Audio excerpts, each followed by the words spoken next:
Bem, vamos compreender. Unidade temática como sendo o quê?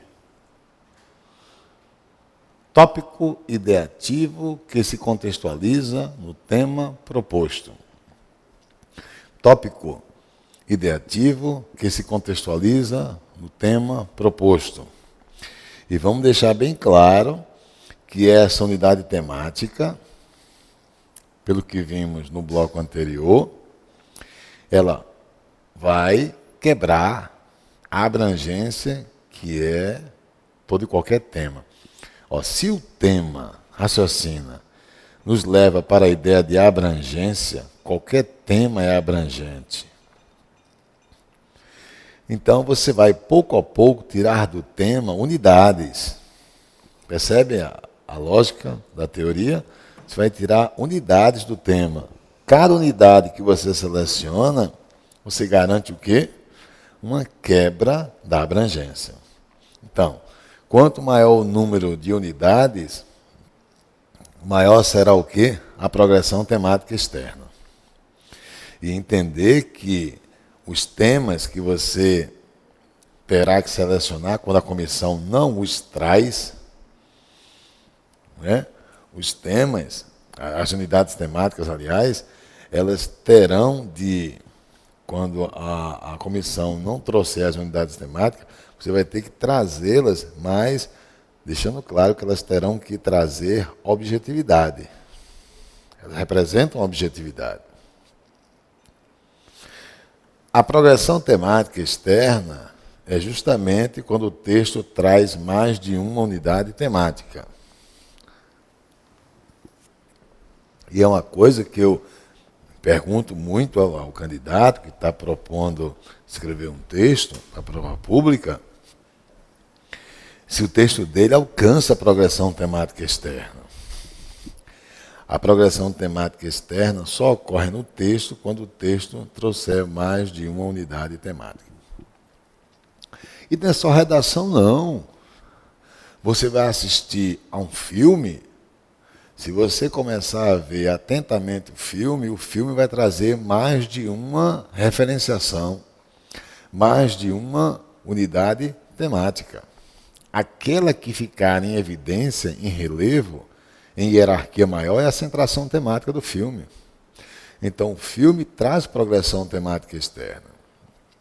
Ou, quando você, permita-me, vai assistir ao desfile das escolas de samba do Rio de Janeiro, por exemplo, o tema é abrangente.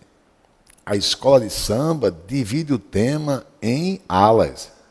Cada ala é uma unidade temática. Entendeu, meu patrão?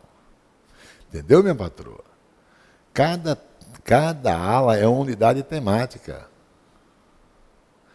Ora, e a soma das alas, ou seja, a soma das unidades temáticas na avenida, garante a progressão temática externa. Seu texto tem que ter progressão temática externa. Ok? Agora, existe a progressão também temática interna, que é aquele ambiente onde você vai desenvolver a sua unidade temática especializada, específica. Então, quando você vai escrever um parágrafo, você tem que chegar com um tópico frasal seguido do desenvolvimento do tópico frasal. Quer dizer, o desenvolvimento do tópico frasal é quando você convida o seu leitor, segundo o linguista Benevides, você convida o seu leitor para uma imersão, para um mergulho, para um aprofundamento.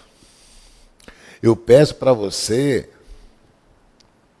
observar a composição de um artigo. O artigo é constituído de que maneira? Existe o caput, aí você tem alíneas, incisos e parágrafos. O caput é a unidade temática. Incisos, alíneas e parágrafos vai ser a progressão interna do caput. Então não tem sentido o candidato dizer, mas eu não sei o que escrever. Como não sabe? Só se você não tiver com a informação na cabeça sobre o ponto específico. Porque o concurso pede para que eu escreva sobre, deixa eu ver um tema comum, sobre licitação, eu vou buscar o item licitação na legislação.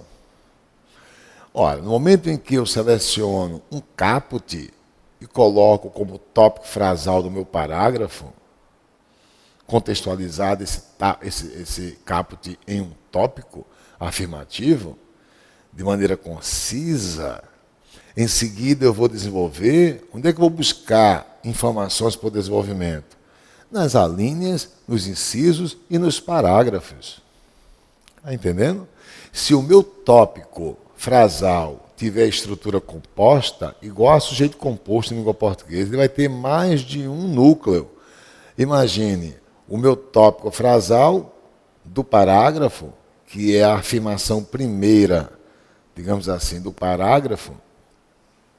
Eu trago contextualmente duas afirmações articuladas por alternância. Imagine um caput e um outro caput, através de duas afirmações que se alternam. Ora, o desenvolvimento, que é a progressão interna, vai ser o quê? Vai ser a contextualização em alíneas, incisos, parágrafos, por exemplo, sobre cada caput, ou afirmação contextualizando cada caput. Mas eu tenho que contextualizar aí a alternância que há entre eles. Eu vou entrar com citações, exemplificações, além, claro, da legislação específica, senão você vai estar copiando a legislação. Ok? Chega lá. Você vai chegar lá. Não se preocupe, não. É uma questão de tempo. Vejamos. Progressão temática interna. Se a externa é a soma das unidades temáticas, a interna vai ser o quê? Consiste em convidar o leitor para uma imersão sobre determinada unidade temática. Uma imersão, é um mergulho. Né? Então, eu digo assim para você, escreva características do barroco. Então, quanto mais características você selecionar para escrever sobre elas, você está proporcionando uma progressão interna. O texto tem que garantir essa imersão. Sobretudo, imersão maior em cima da referenciação que você vai ter como centração temática. É a mesma coisa, você vai assistir a um filme. Você vai assistir a um filme e leva com você alguém. Seu esposo, sua esposa, um amigo, uma amiga. Enfim, você leva alguém. E vamos supor que durante o filme, alguém chegue para você, esse alguém chegue para você se queixando, dizendo que filme chato. E você diz, por quê? Não sai dessa cena. Imagine que o filme está lá, numa determinada cena. Aí você vai, não sai dessa cena. E aí você diz para a pessoa, calma, apenas está em progressão interna. Percebeu?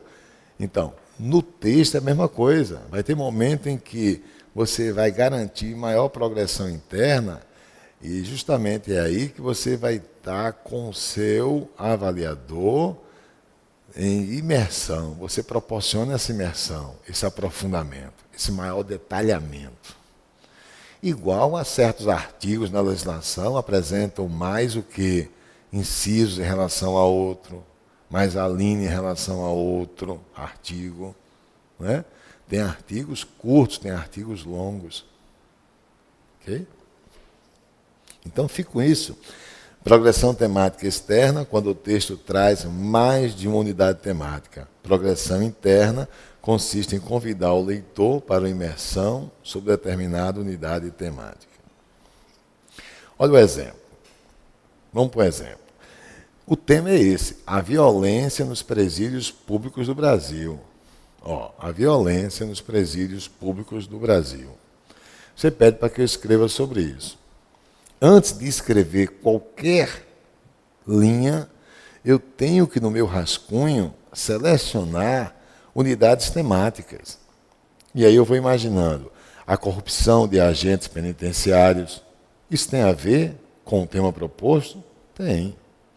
A massificação nas celas. Isso tem a ver com o tema proposto? Tem.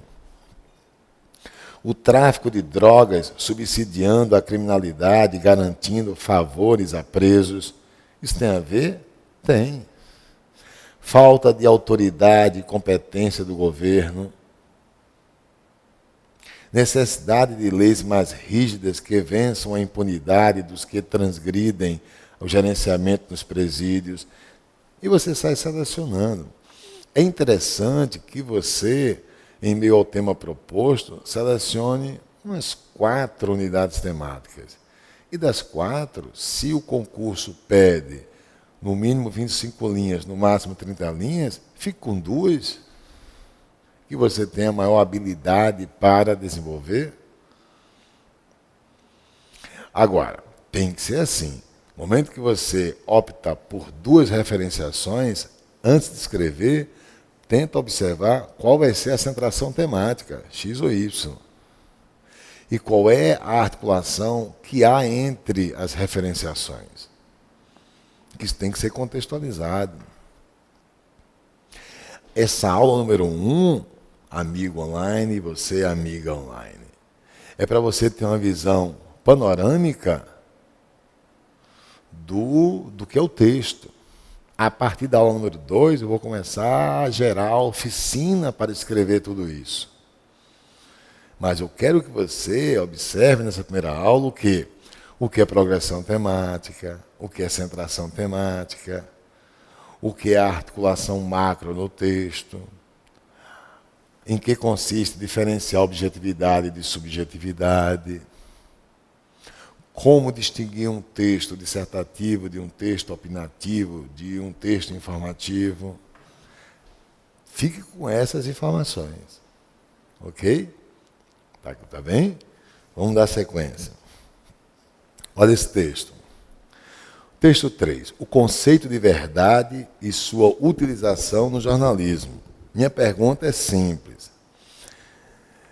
Esse texto que vai trazer progressão temática externa, e eu respondo já antecipadamente para você, vai. Por que vai? Isso aí é a unidade temática introdutória, ou seja, é a enunciação inicial, introdução. O conceito de verdade tem sido abordado e compreendido de diferentes formas por diversos pensadores e por diversas escolas filosóficas. Então, isso aí está me dizendo que... Deixa eu mostrar a você. O conceito de verdade é objeto do texto. É sobre o que eu vou escrever. E depois eu declaro na enunciação inicial que existem diversas escolas filosóficas e diversos pensadores que estão escrevendo de maneira diferente sobre o conceito de verdade. Veja que isso aí está antecipando de maneira concisa o que eu vou encontrar no desenvolvimento. É isso o papel da introdução, ou enunciação inicial. É bom você não escrever na introdução ou enunciação inicial, não escrever termos explicativos. Não escrever termos explicativos. Explicação é ferramenta para desenvolvimento.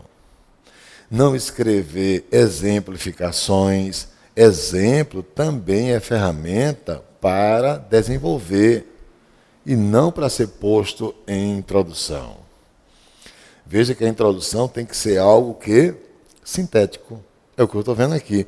O conceito de verdade tem sido abordado e compreendido de diferentes formas. O contexto é coletivo, é um fato, existe um fato. por diversos pensadores, não é por você, e por diversas escolas filosóficas, não é você. Quem é um agente de ação? Quem aborda o conceito de verdade?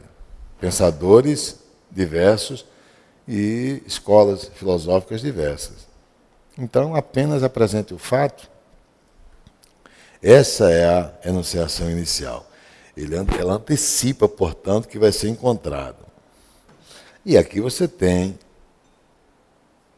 nessa passagem, para os gregos, o que será o conceito de verdade. Depois, ele vai trazer o conceito de verdade para os romanos e vai trazer para a cultura alemã, para o filósofo Heidegger. Claro que é a cultura alemã.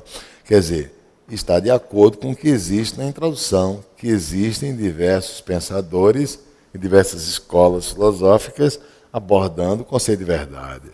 Quer dizer, aí existe uma coerência entre a enunciação inicial e o que eu encontro no desenvolvimento. Vamos lá? Os filósofos gregos começaram a buscar a verdade em relação ou oposição à falsidade, ilusão, aparência. De acordo com essa concepção, a verdade estaria inscrita na essência, sendo idêntica à realidade e acessível apenas ao pensamento, e vedada aos sentidos. São informações sobre a verdade para os gregos. Assim, o elemento necessário à verdade era a visão inteligível. Em outras palavras, o ato de revelar o próprio desvelamento. Aí vem trazendo agora para os romanos. E aí vem detalhamento. Já para os romanos, a verdade era veritas ou veritas. No latim clássico, o V tem som de U, veritas, que é a veracidade. O conceito era sempre aplicado, isto é, remetia a uma história vivida que pudesse ou não ser comprovada.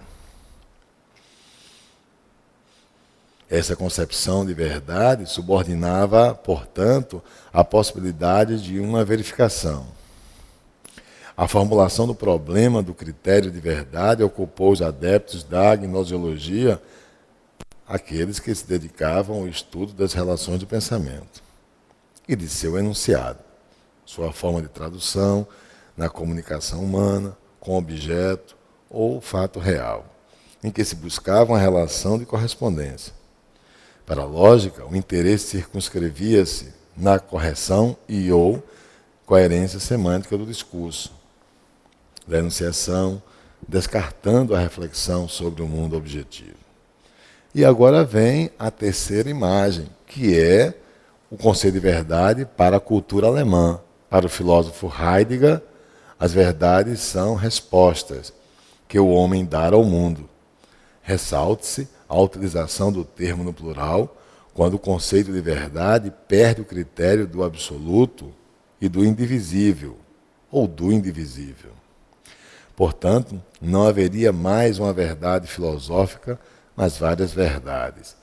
Esse sentido mais pluralista também é defendido por Foucault, isso aí é Michel Foucault, para quem o significado de verdade seria o significado de expressão de determinada época, cada qual com sua verdade e seu discurso.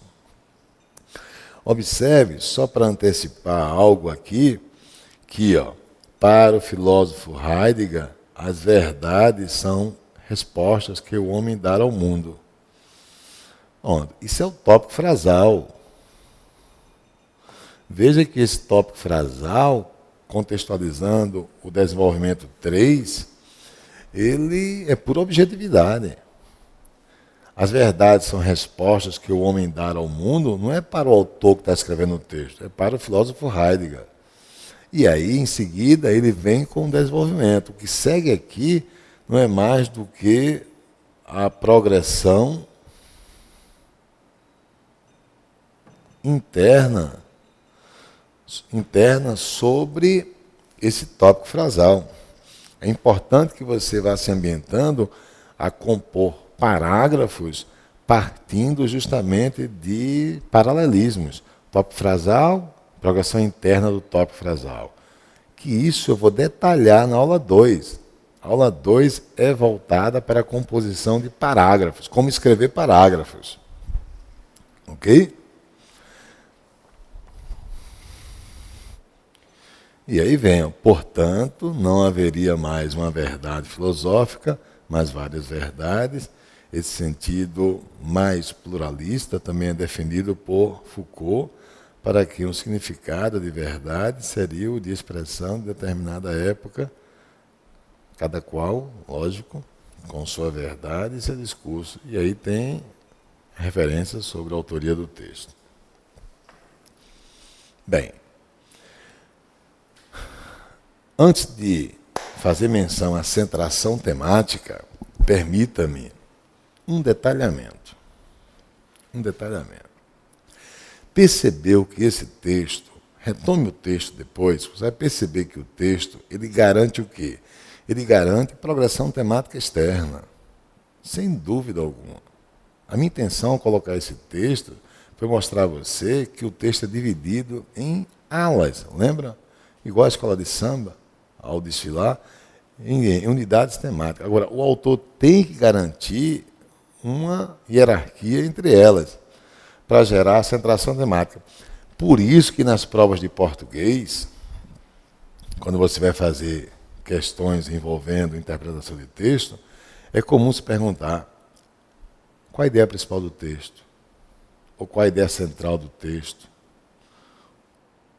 ou qual a ideia secundária. Então, é observando a hierarquia que há entre as unidades temáticas que você vai ver aquela que estiver em maior relevo é a centração temática. Então, o que é centração temática? Na tela. Das unidades temáticas, a unidade temática exponencial, posta em hierarquia superior, ao ser comparada com as demais do texto, é a centração temática. E aí eu pergunto, teu texto tem centração temática? Tem que ter. Você atribui hierarquia às unidades que você selecionou? Tem que ter. Isto feito, temo-la como a ideia principal da composição. Ok? Sintaxe de tensão. O que é isso? Bem, a sintaxe de tensão, das ferramentas que existem, é a mais importante quando, e que não pode faltar, quando o concurso pede um texto discursivo. Não há discursividade sem que haja sintaxe de tensão. Trata-se de tópicos na composição textual que se opõem. A sintaxe de tensão, existem duas. Você tem sintaxe de tensão extensiva e você tem sintaxe de tensão intensiva. Veja só, como diferenciar? Deixa eu dar exemplos. Você vai assistir a um filme. O filme começa com a imagem do investigador policial, tipo 007. E você vê que o filme é iniciado com quase 6 minutos só abordando o investigador, mostrando o quanto ele é munido de recursos tecnológicos, por exemplo, mostrando que ele também traz uma habilidade orgânica, ou seja, é uma pessoa forte, é um espartano, digamos assim. Tudo bem. E vai mostrando, né? Isso aí em progressão interna, vai detalhando. É aquela caneta que tira foto, é aquele microfone por detrás da gola da camisa, né? Tem um microfone aqui por detrás da gola da camisa que está gravando esse nosso estudo, por exemplo. Vamos supor. Enfim, são recursos múltiplos que o investigador tem ao seu alcance. E também traz uma pessoa forte, né? Como eu, assim, forte. Ó, né? Pois bem, a habilidade tecnológica e orgânica potencializa aquele investigador. Depois de quase 6 minutos, contextualizando o investigador, ele sai de cena e entra, por exemplo, o oposto dele, que seria uma quadrilha. Uma quadrilha. E aí você se depara com a quadrilha. Essa quadrilha também tem alcance de excelentes, expressivos recursos tecnológicos. Essa quadrilha também traz uma habilidade física exponencial. Veja, como é que começou o filme? Trazendo X e trazendo Y. Percebe claramente que eles se opõem. Mas cada um está o quê? Cada um está isolado. Primeiro mostrou o investigador policial, depois mostrou a bandidagem, digamos assim, o criminoso, a quadrilha. O texto já alcança a progressão temática externa, mas respeitou o quê? A autonomia de cada uma. Quando o seu texto traz ideias contrárias, mas, separando inicialmente as ideias contrárias, cada um em seu mundo, em seu ambiente, você tem a sintaxe-tensão extensiva. Quando lá na frente no texto você, igual ao filme, começa a garantir o quê? No mesmo espaço as ideias contrárias, você tem a sintaxe-tensão intensiva. E aí, claro, está chegando ao fim o filme e está chegando ao fim o seu texto. Você está querendo fazer com que uma se sobreponha à outra. É você, com isso, aquele que irá garantir a condição de uma se sobrepor à outra, a condição da centração temática. E tu achas que tu vais colocar na conclusão o quê? Tu vais colocar na conclusão aquela que vai se sobrepor. Não é isso? Vou entrar no próximo bloco com detalhes sobre isso.